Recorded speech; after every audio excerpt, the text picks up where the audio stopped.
ভোটের আগে ধর্মভিত্তিক দলগুলোকে নিয়ে নির্বাচনী জোট গঠন করতে চায় জামায়াত। দলটির নেতারা বলছেন, দলগুলোর সঙ্গে এই নিয়ে আলোচনা চলমান, আত্মপ্রকাশ ভোটের আগ মুহূর্তে। অন্যদিকে অতীতের মতো এবারও নিজেদের জোটে জামায়াতকে আমন্ত্রণ জানাবে বিএনপি। গণঅভ্যুত্থানে শেখ হাসিনা সরকারের পতনের পর রাজনীতির মাঠে সরব কোণঠাসায় থাকা জামাত। বিএনপির সঙ্গে মিত্রতা ভুলে আলাদা জোট করে ভোটের চিন্তায় তারা করছে ইসলামী দলগুলোকে নিয়ে নির্বাচনী মোর্চা তৈরির চেষ্টা।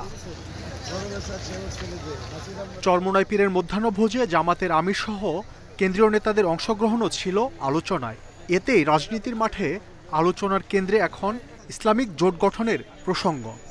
ইসলাম, দেশ, মানবতা এই নীতি ও আদর্শের ভিত্তিতে যারাই ঐক্য করতে চায়, ইসলামী আন্দোলন বাংলাদেশ শুধু ইসলামী দল নয়, ইসলামের কল্যাণের জন্য, দেশের কল্যাণের জন্য, জনগণের কল্যাণের জন্য অন্য কোনো দলও যদি ঐক্য করে, ঐক্যর আশা পোষণ করে, আমরা তাদের সাথে ঐক্য করতে চাই। কমপক্ষে যদি একটা অ্যালায়েন্স হয়ে যায় আসন ভিত্তিক, তবেও তো অনেক দূর আমরা এগিয়ে যাব ইনশাআল্লাহ।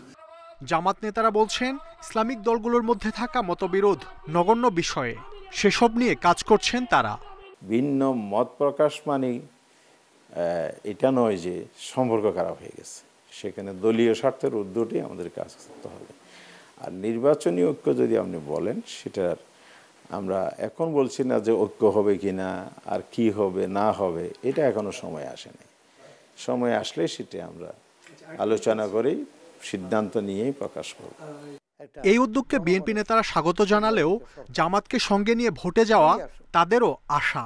একসাথে ইলেকশন করেছি, একসাথে আন্দোলন করেছি, এখনও আমরা একসাথে আন্দোলনে আছি।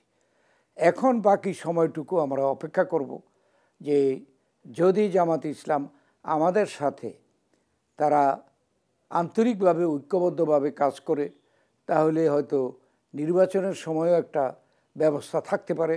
এখানে আমাদের ইঙ্গিত দেওয়া আছে, এখন নির্ভর করবে জামাত ইসলামের উপরে। দেশের বৃহত্তর স্বার্থে বিএনপি জামাত যে কোনো সময় নিজেদের সিদ্ধান্তে পরিবর্তন আনতে পারে বলেও জানান দলগুলোর নেতারা। মাহমুদ শরীফ, ইন্ডিপেন্ডেন্ট নিউজ, ঢাকা।